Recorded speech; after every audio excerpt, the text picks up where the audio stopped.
just a coalition of NDC youth executive, or if you like, youth supporters, but it is also concerned students and all of that. Now, it's also said that it is unacceptable that the Akufo-Addo-led government would want to impose the e-levy on the country. That parliamentarian for Ningo Pram representative, he's also been very vocal about the rejection of the e-levy. Sam Jatajo, thank you very much for joining us this morning.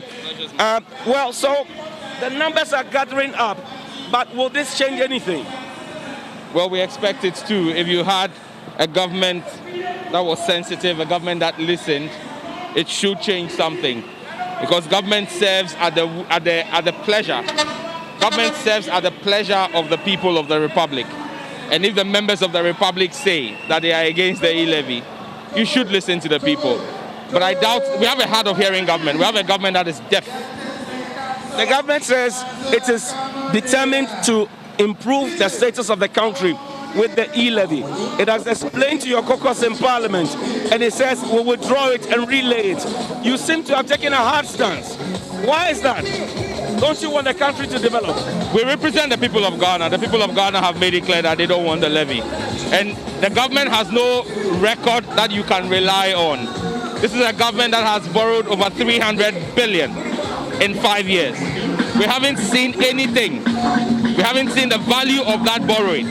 Now they tell you, a government that has 300 billion, a government that had 300 billion and could not develop this country is telling you that with 6 billion, they will transform Ghana. I mean, how? If 300 billion, you can't point to what they did with 300 billion. How do you expect that with 6 billion, you will see something? John Mahama borrowed. This is evidence. Here is evidence of what John Mahama used the money for. Show me what Akufo-Addo used the money for. And he tells you 6 billion. Now, the e-levy has become like medicine that's sold at the station. It's going to allow planting for food and jobs work. It's going to allow rural electrification. It's going to allow building of roads. It's going to allow building of schools. It's going to allow building of hospitals. How much? 6 billion. Who do they think they are fooling? The government says when you pay the e-levy, then you can have the authority to ask for accounts. At least you heard Ken Oforiatta say that. The ones we've been paying, are they accounting for it? The COVID levy, the 1% COVID levy, have they accounted for it? So far, what they've collected. The energy sector recovery levy, the ESLA, have they accounted for it? Have they shown us what they are doing with all the taxes that we are taking? All the taxes we're already paying. Is this not the president who promised us in opposition that he was moving us from taxation to production? Well, I'm glad my general secretary has said it. People have been asking. Well, you are hearing it. Today, we make a pledge to the Ghanaian people. When the NDC comes to power, in the first 100 days, we'll abolish the e-levy. Are you sure about that? It's a pledge we are making. In the first 100 days, my general secretary has made that pledge here, and I repeat it.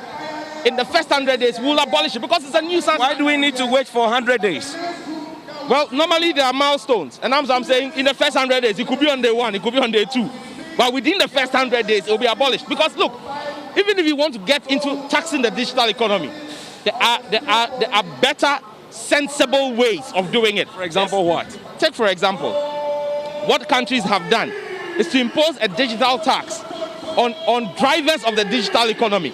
So companies like Facebook, companies like Google, companies like Twitter, who monetize the metadata they make of the Ghanaian market. Okay, these are companies that monetize whatever they get out of the metadata from Ghana. We are saying to them, impose a tax on those companies. When you impose a tax on those companies, they pay. Take for example the betting companies. The betting companies don't have their servers here in Ghana. So they are making millions out of this place. Their servers are sitting in South Africa, and you don't know how much they are making. They tell you how much they are making and choose to pay tax on the basis of that. And we are telling these incompetent, hard of hearing folks in government that, look, if it's about revenue, we can show you how to raise 10 billion easily. They refused. They refused. Well, have you heard the roads minister and his novelty of converting toll booths into public places of convenience so that it will stop the rampant disregard for decency in society when people park and pee? From which party? It's from which party?